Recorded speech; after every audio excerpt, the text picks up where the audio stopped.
Tepuk tangan yang meriah penampilan Jiung Band. Jali-jali, ondel-ondel. Assalamualaikum warahmatullahi wabarakatuh.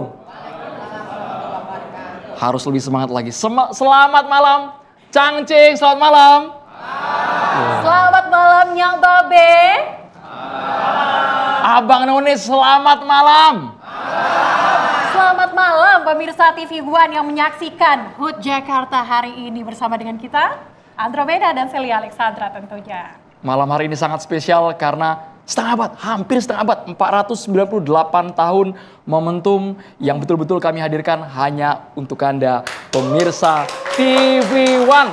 Pastinya, luar biasa. Hampir 5 abad ini banyak sekali perubahan yang dilakukan oleh Jakarta. Dari masa transformasi menjadi era reformasi. Banyak persoalan yang dilalui, ada polusi, macet. Buktinya, banjir juga. Banjir, semua bisa kita hadapi. Tapi kalau yang ada di sini boleh kita sapa satu persatu dulu ya. Boleh, Celia, ya. Oke. Kita yang sapa ada di dulu. sini, ramai Siapa sekali. aja di Andro, ya? Keluarga besar TV One juga sudah hadir.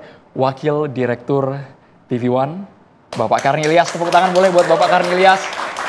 Ya, kami juga ingin menyapa Bapak Lalu Bara Sotria Wangsa, pimpinan redaksi TV One. Selamat malam, Pak Mara. Dan juga Ibu Maria Goranti Limi, Direktur Bisnis Marketing, Sales, dan Programming TV One. Selamat malam, Bu Limi. Redaktur Senior TV One, Pak Toto Suryanto. Selamat malam, Pak Toto. Ada juga yang agak gondrong dikit, pemimpin redaksi tvnews.com, Kang Ecep Esiasa. Selamat malam, Kang Ecep.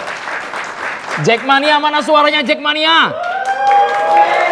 Ya, komunitas pejalan kaki, mana suaranya? Oke. Ada juga nih komunitas Betawi yang di depan. Para Andro. seniman, budayawan, suaranya mana? Suaranya mana? Sehat semua, Bang? Sehat semua nggak nih? Alhamdulillah sehat. harus fit. Kali ini kita harus kasih pantun. Ada satu lagi. Ada satu lagi. Ada satu Jangan lagi sampai komunitas. lupa, jangan sampai lupa. Yang mana nih suaranya? Ada yang di belakang Oh, sana. mojok, dia mojok ya Sele, ternyata ya Sele. Komunitas Animal Aid Network, selamat malam. Wah, Rasanya komunitas banyak ya. perlindungan hewan. Luar Ternyata biasa. banyak ya komunitas di Jakarta. Banyak banget. Mungkin kalau kami hadirkan semua nggak akan muat studio kami. Tapi kalau narasumber yang spesial kali ini kita harus pakai pantun. Apa tuh pantunnya? Wajib pakai pantun. Naik delman keliling Jakarta. Cakep. Harus semangat ya cakepnya ya. Lewat pasar rame pedagangnya. Cakep. Di TV One ada mantan gubernur Jakarta. Kita tanya bagaimana Jakarta kata mereka. Cakep. Saja. Di sini saya akan sapa, kayaknya Ayo, kalau Sel, kita sambil nyapa jalan kita kita, Sel. harus lebih dekat dengan para mantan gubernur Jakarta kita. Saya akan sapa dulu ada Bapak Sutioso. Selamat malam Pak Sutioso, Bang Yos. Boleh cek Ini suaranya, gubernur Pak Sutioso? Jakarta tahun 97 sampai dengan 2007. Assalamualaikum. Waalaikumsalam warahmatullahi wabarakatuh. Abnon kali ini kan? Wah, Assalamualaikum. Gini ya. Waalaikumsalam. mantap. Saya juga ingin menyapa ini di samping saya ada Gubernur Jakarta periode 2017 sampai dengan 2022 ada Pak Anies Baswedan. Mas Anies, selamat malam. Tepuk tangan boleh Pak, dengar suaranya? Assalamualaikum gitu. Waalaikumsalam warahmatullahi wabarakatuh. Ini udah punya fans club. Anak abah mana suaranya gitu ya. Pak Anies ya Pak ya. Lanjut, yang merah merona malam hari ini. Mpok Linda Nirin. Malam Pok, sehat Pok? Assalamualaikum. Waalaikumsalam warahmatullahi wabarakatuh. Luar biasa Pok ya. Amin. Energinya kayak positif banget Pok malam hari ini Wah, Pok ya. seneng banget dah. Ketemu sama bapak-bapak kita yang paling gagah. Masya sedap. Allah. Sedap, sedap. Satu lagi Pok. Tahan dulu Pok ya, tahan dulu Pok. Sabar Pok ya. Mpok udah mau ngegas aja soalnya. Nanti ya Mbak ya. Ada satu lagi nih. Sejarawan yang objektif, kritis juga. Selalu tajam siapapun pemimpinnya, Bang JJ Rizal. Malam Bang JJ Rizal. Selamat malam. Andro, kalau tadi kita udah bilang bahwa Jakarta ini sudah masuki 5 abad, hampir 5 abad. Gimana sih sebenarnya Jakarta, perubahan Jakarta dari masa ke masa, kita hadirkan dalam video berikut ini untuk Anda.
biasa. Jakarta dari masa ke masa, Andro. Sangat memukau. Kita pengen suaranya dari masing-masing mantan gubernur. Bang Yos, Pak Anies, boleh kita sama-sama bersuara. Kami minta sebuah ungkapan yang paling berkesan selama menjabat sebagai pemimpin di Jakarta. Dari Bang Yos dulu. Dari Bang Yos, Boleh, silakan. Bang Yos. Ya, saya kan menjabat 20 tahun lalu gitu ya. Lama sekali. Tahun Oktober 1997 saya dilantik. Ya, saya dari seorang pemimpin dari militer ya. Masih katakan adaptasi dengan kepemimpinan orang sipil gitu kan. Masih nebak-nebak gitu ya. Tapi 7 bulan kemudian terjadi kerusuhan Mei tahun 98. Anda ingat gitu? Dan kerusuhan itu memporak-porandakan Jakarta, hancur-hancuran ya, secara fisik maupun secara non fisik gitu. Jadi saat itu kan ada krisis ekonomi, terus disusul krisis politik dengan dilengsarkannya Pak Harto gitu ya. Nah 2 krisis ini berakumulasi gitu, jadi namanya krisis multidimensional gitu. Krisis moneter, ada krisis moral masyarakat juga gitu. Bagaimana memberikan ilustrasi ya, pemerintahan Orde Lama itu 20 tahun, Orde Baru 32 tahun, 52 tahun, itu pemerintahan kita itu pemerintahan yang disebut sentralistik gitu ya. Jadi kebijakannya itu top down gitu. Jadi mulai gubernur, bupati, wali kota, gubernur sampai presiden itu powerful.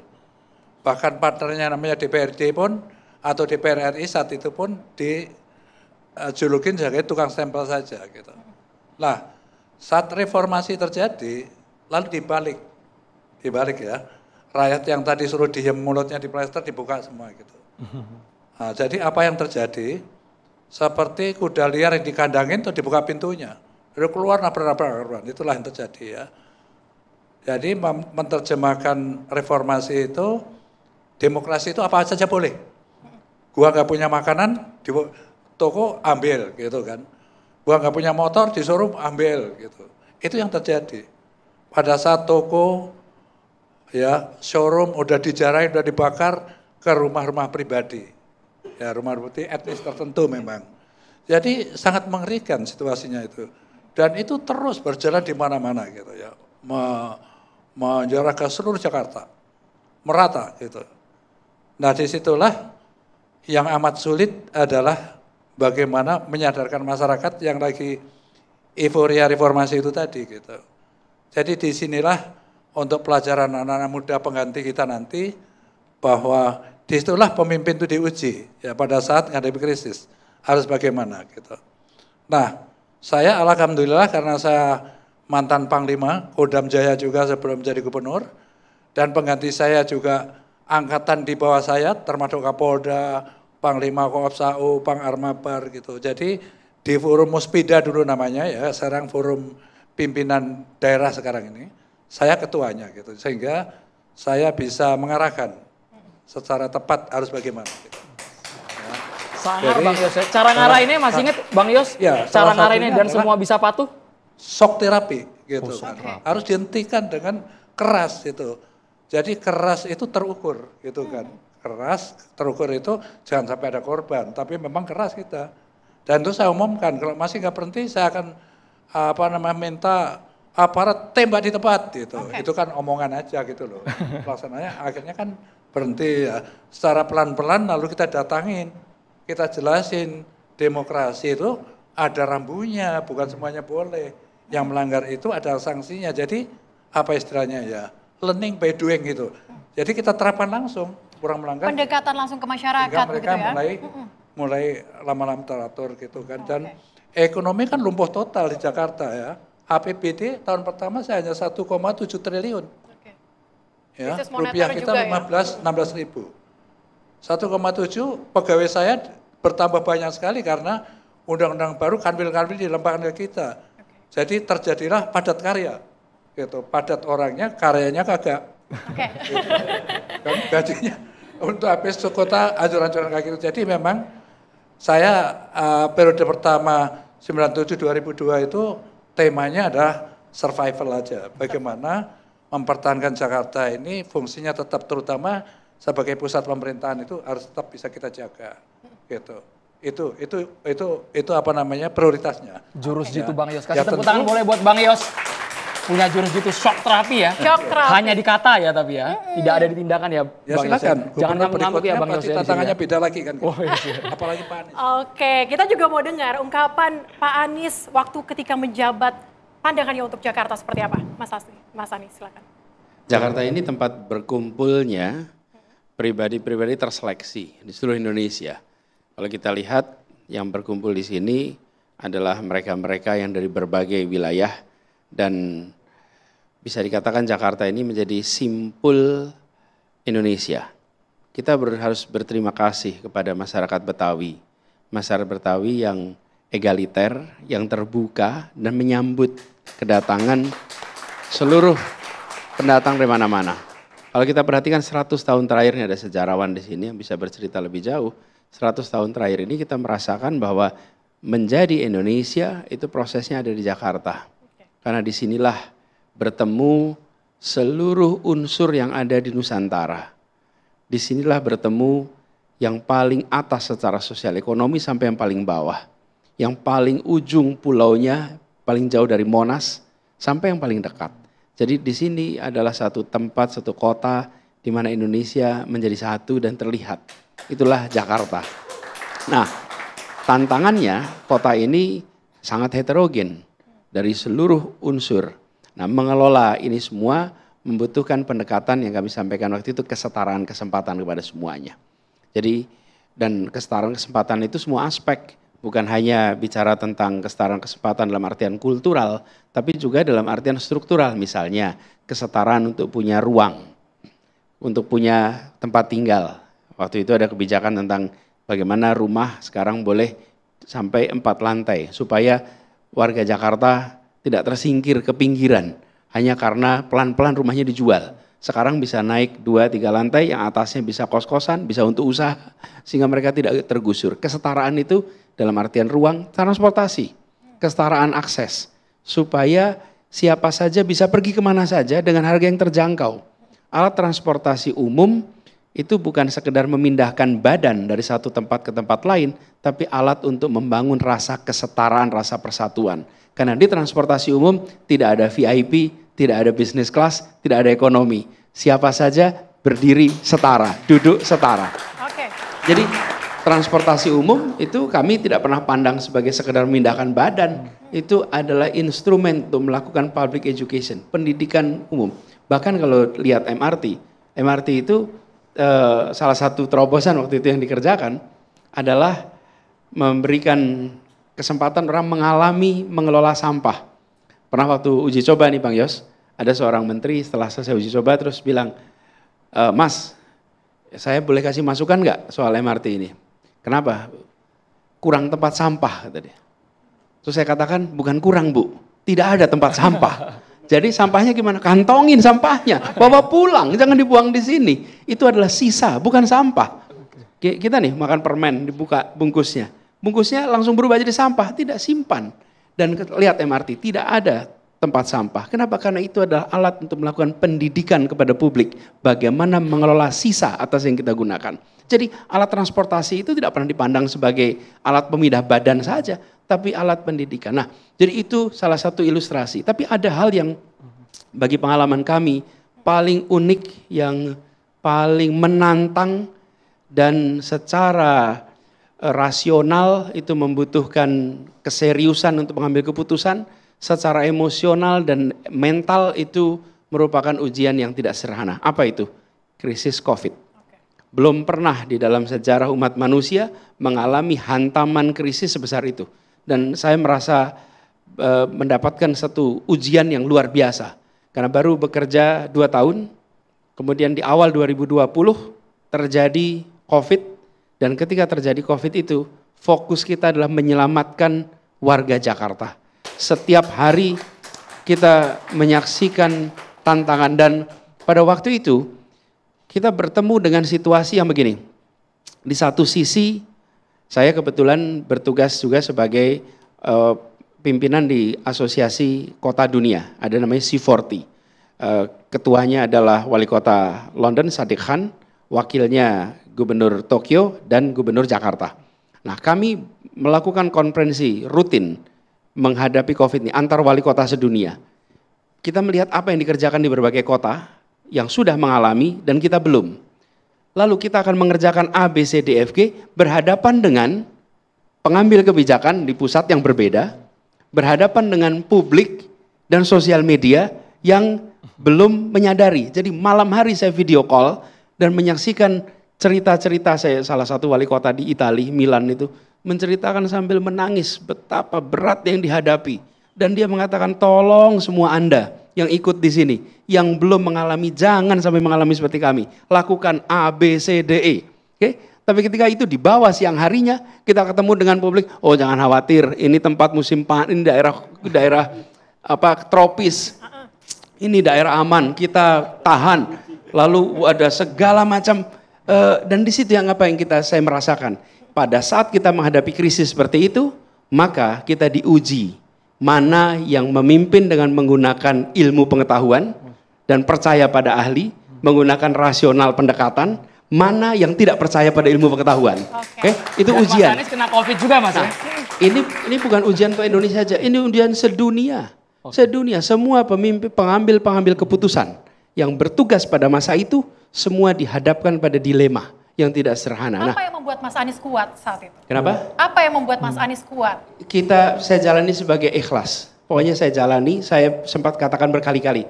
Jangan khawatir tentang apa yang dikatakan orang hari ini tentang kebijakan kita. Jangan khawatir. Tapi khawatirlah pada siapa? Pada sejarawan yang akan menulis di kemudian hari. Karena sejarawan-sejarawan itu nanti akan menulis 5 tahun, 10 tahun yang akan datang dengan menggunakan data yang lengkap. Dan kalau kita mengambil keputusan yang benar, walaupun tidak populer pada masa itu, kita nanti kemudian hari akan lihat. Dan kedua, khawatirlah pertanggungjawaban di hadapan Tuhan yang Maha Kuasa. Karena nanti kita akan diadili di sana atas keputusan-keputusan kita hari ini. Dan pada masa itu saya ingat menutup terminal, ramainya dengan pemerintah pusat juga ramai. Dan dengan opini publik, ketika kita harus melakukan banyak langkah-langkah di situ, yang harus dikerjakan benar, tetapi berhadapan dengan situasi belum semua orang memahami. Jadi saya ingin sampaikan di samping urusan-urusan yang berkali-kali kita hadapi tentang Jakarta yang rutin menjadi percakapan, ada satu masa 2 tahun lebih dari periode kami 5 tahun itu adalah menangani urusan COVID. Dan kalau ini ya HP ini, kalau udah jam 6 malam itu Kepala Dinas Pertamanan dan Hutan Kota itu akan kirim WA memberikan laporan jumlah pemakaman hari ini. Oke? Dan itu adalah jam yang paling tidak enak bagi saya. Setiap jam 6 itu saya terima.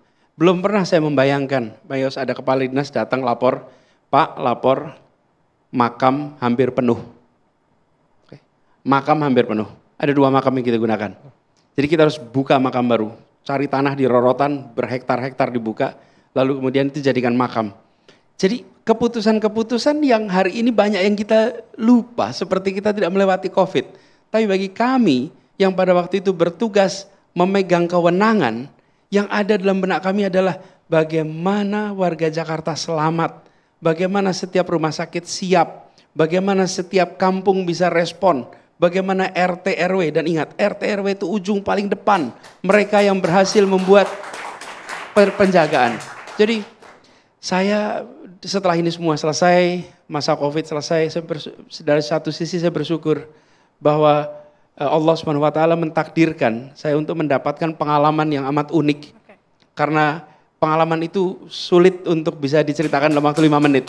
Tapi itu adalah krisis terbesar yang pernah dialami seluruh dunia termasuk Jakarta. Dan secara fiskal belum pernah Jakarta mendadak uang hilang 40%. 40% anggaran mendadak hilang, hilang.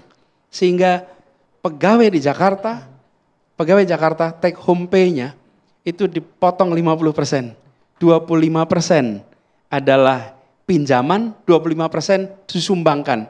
50% dipotong untuk apa? Bukan untuk penanganan COVID, untuk membagi sembako pada rumah tangga 1,6 juta rumah tangga di Jakarta. Belum pernah kejadian itu.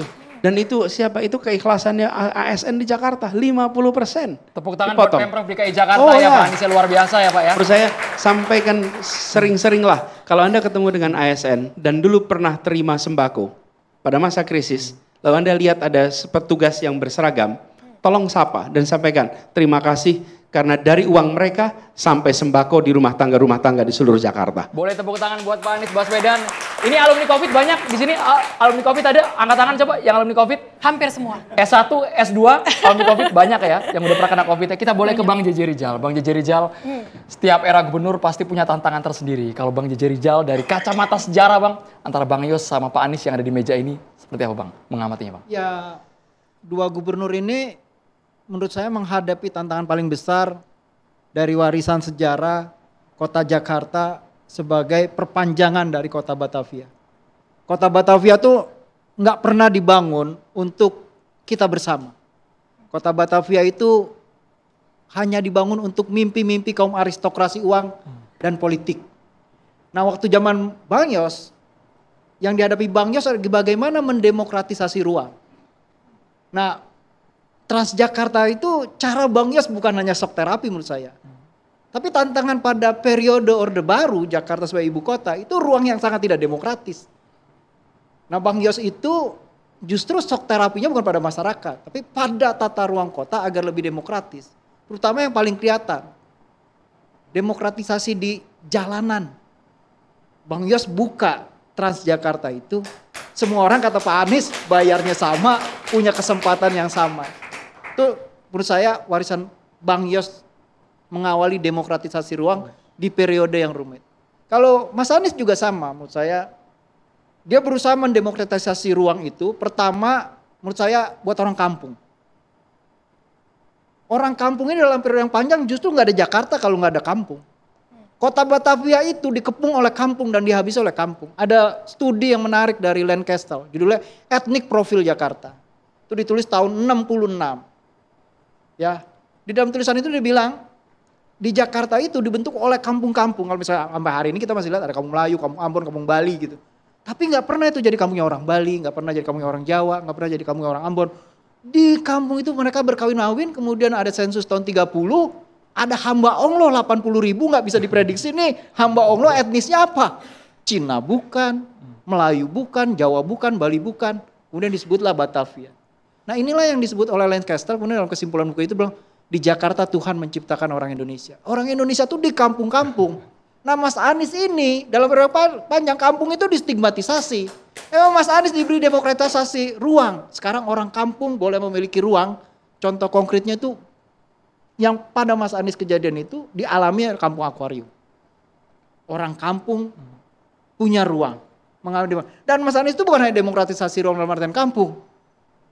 Dalam demokratisasi ruang untuk ekologi itu sendiri. Ya. Krisis yang terbesar kota-kota hari ini dan masa depan itu ada tantangan krisis iklim. Nama Mas Anies itu diserang habis-habisan ketika dia bilang, ya air jangan dibuang. Jadi dia berusaha, mungkin gubernur pertama yang melakukan audit penggunaan air tanah di pusat kota Jakarta. Karena itu biang kerok dari banjir sebenarnya. Mas Anies itu, tapi nggak dilanjutkan lagi. Tapi yang menarik menurut saya mau garis bawahi, dua-duanya gubernur ini punya warisan bagaimana mendemokratisasi ruang. Agar kota ini hilang warisan kota VOC-nya, kota company-nya, kota Batavia-nya. Jadi kota Jakarta, kota Betawi. kita bersama itu. Oke, tapi kalau ngomong-ngomong soal kampung, tadi banyak banget tadi Bang JJ ngomongin soal kampung. Di sini nih, ini kampungnya Betawi. Akamsi. Akamsi. Anak kampung sini. Ini. Tapi saya bingung nih Andro. Di sini kan Betawi ada banyak nih. Ada Betawi Bekasi. Betawi mana lagi nih? Kalau Inyong sama kata Baba nih mana yang asli? Saya Bekasi, alhamdulillah di Bekasi. Bekasi. Kalau kata Baba di Citayam, Depok. Citayam. Udah Nah, agak minggir berarti ya? ada Udah rada minggir. Dikit lagi Nah. jeblos sih, Mbak. Rada minggir emang. Nah ini gimana nih Bang JJ? Yang mana yang asli? Ya emang orang Betawi gak ada yang asli. Oh gitu, gimana dong? Yang asli itu sudah hilang dalam perjalanan sejarah. Bang, ntar dibully lo Bang, ada statement itu Bang. Ya nggak masalah karena saya menyatakan kebenaran kan. Wah. Fakta historisnya kayak gitu. Jadi Jakarta ini kan hunian awalnya di daerah aliran Ciliwung. Situs paling tuanya itu di Kelapa II, di pinggiran Jakarta perbatasan antara Jakarta dengan Depok. Lalu berkembang ke Condet, lalu berkembang ke Buni kayak gitu ya. Situs itu tuh orang-orang manusia pertama, itu masyarakat sungai. Masyarakat ini maju kemudian membuat kota bandar yang kemudian kita kenal sebagai Sunda Kelapa. Nah masyarakat Betawinya itu yang tadi saya ceritakan, Yang asli itu sudah habis, tinggal roti buayanya yang sisa. Sebagai artefak masyarakat sungai. Ya masyarakatnya udah kawin-mawin, ada yang hitam kecil, rambutnya lurus kayak saya, pasti campuran Ceylon sama Bali. Ada juga Harusnya yang kayak Mas gimana nih? Anies ke Arab-Araban, karena ada campuran Arab. Ada yang kecokin-cokinan, karena campuran cokin gitu loh. Nah, jadi, Dan ini bahasanya juga sebagian beda-beda ya. nah Ada yang bahasanya juga ada. gaya Senen, Nah ada betul. yang gaya Ciganjur. gitu ya. Betul. Jadi ada antropolog yang biasa membagi geografi orang Betawi itu menurut penggunaan bahasa. Ada Betawi Tengah, Betawi Pinggir, Betawi Ora, nah Bang Mandra, Bang Nirin itu termasuk Betawi Ora tuh Kalau yang ngomong. Kolinda? Iya, ini Betawi Ora. Kebudayaannya, keseniannya juga berbeda. Ondel-ondel, topeng. Kalau yang tengah itu lebih dekat Islam kayak gitu. Cina kayak gitu. Tapi di pinggiran juga ada yang angkat Eropa kayak Tanjidor, itu kan dari Citerep itu. Nah jadi kita nih mau Jabotabek, konsep Bang Ali itu sebenarnya sesuai dengan geografi kultural itu, udah bener itu. Nah Jakarta yang sekarang geografi administratif bukan geografi. Pok Linda harus bersuara nih. Apakah betul Betawi sudah mulai tersisihkan? Pok Linda suara hatinya Pok sebagai seniman dari kecil sampai sekarang Pok. Enggak setuju saya. Wah. Karena Udah mulai saya seru nih Pok. Kalau udah nggak setuju udah mulai seru nih Pok. Iya, soalnya saya sampai saat ini bertahan di Gandaria Pekayon, tanah leluhur nenek moyang saya. Alhamdulillah. Saya dari seorang babak saya itu seorang seniman Betawi, Baba Jiniring Kumpul, dan nenek saya seorang penari Betawi, Mak Mani itu. Dan sampai saat ini Polinda Nirin adalah penerus generasi ketiga dari Mak Mani dan Babe Nirin. Masih ada di Gandaria, Bang. Malah ini buktinya masih ternyata. ada. Tapi kalau seniman Betawi apakah sudah mulai terpinggirkan juga atau seperti apa? Enggak. Kenapa terpinggirkan? Karena masalah uang. Daripada nggak makan, mendingan rumah dijual. Tapi kalau saya, mendingan rumah dipertahankan daripada dijual. Karena itu warisan nenek moyang kita. Seperti itu. Kalau saya. Dan itu sebabnya sebenarnya waktu itu kenapa? Kenapa kok kemudian kita berbicara tentang menaikkan, memberikan kesempatan kampung-kampung itu untuk sampai 4 lantai. Ya. Supaya, iya bayangin, Bapak Ibu punya anak 2, 3, lalu kemudian tempatnya nggak cukup, ekonominya belum meningkat. Tapi ruangnya nggak ada. Betul. Apa yang terjadi? Dijual. Apalagi kasih BBB-nya banyak sekali. Pernah kenaikan BBB Jakarta itu lebih dari 100%, bahkan 400% kenaikannya itu. Kalau kenaikan PBB sampai berapa ratus %, itu apa sih artinya? Artinya itu pengusiran sopan atas mereka yang tidak mampu. Cuman kalimatnya aja namanya PBB dinaikin. Sebetulnya itu adalah pengusiran sopan. Karena itu tidak boleh itu dilakukan. Nah, yang dikerjakan apa? 1, PBB-nya ditahan supaya tidak meningkat. Dan dibebaskan PBB-nya bagi mereka yang di bawah 2 miliar. Yang kedua, diberikan ruang untuk naik ke atas. Jadi, seperti misalnya nih kasusnya Pok Linda misalnya, rumah di situ bisa dibangun menjadi 3 lantai, 4 lantai. Lantai di bawah dipakai keluarga asli, yang atas buat anaknya, mungkin juga buat kosan, mungkin juga buat produksi. Kenapa yang pada punya kosan hanya mereka yang makmur-makmur saja? Kenapa yang di kampung tidak kasih ruang untuk punya kos-kosan? Bukankah kota ini harus memberikan kesempatan yang setara bagi semuanya? Pok, bersuara Pok. Setuju nggak, Pok? Lanjut Pok. Begini Pak, kalau saya jujur nih, saya sih bukan asli dari orang gede Pak. Saya bener-bener asli dari seorang seniman yang hidupnya perih banget dari dulunya. Tapi saya tetap bertahan di kota Jakarta karena ini tanah leluhur nenek moyang saya Pak. Saya hidup dari kecil dari seorang seniwati dan seniman Babi Nirin. Saya bangga mempunyai orang tua seperti beliau.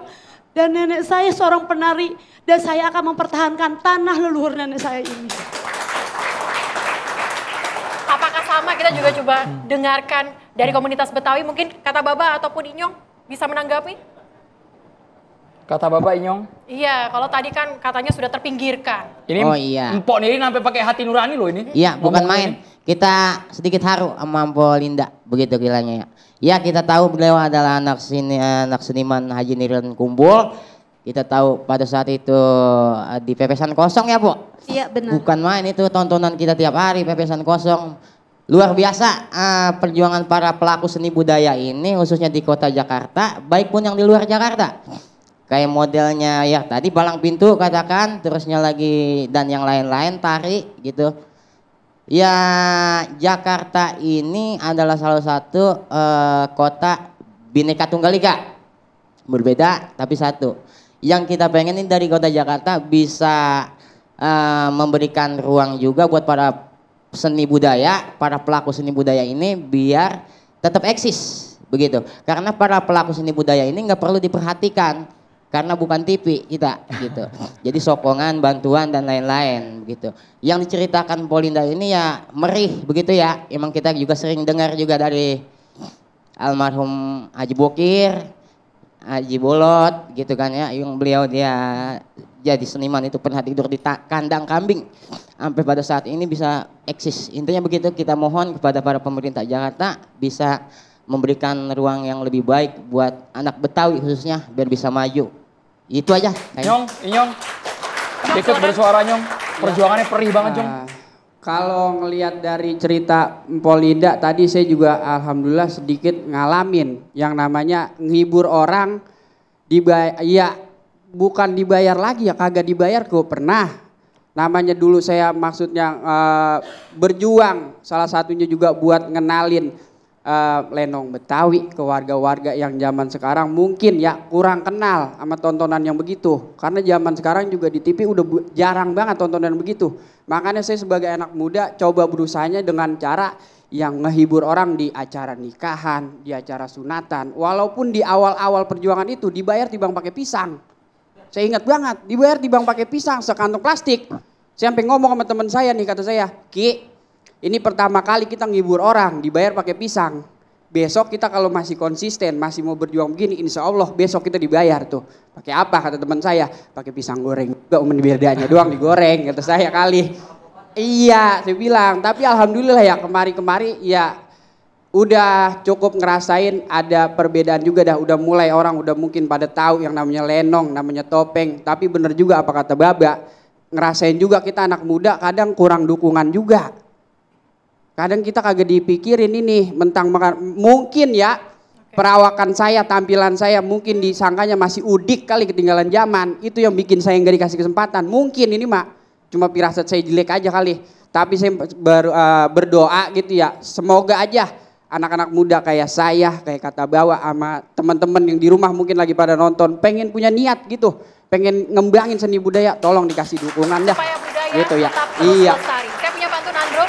Jalan-jalan mampir Bekasi, kita kembali sesaat lagi. Cakep.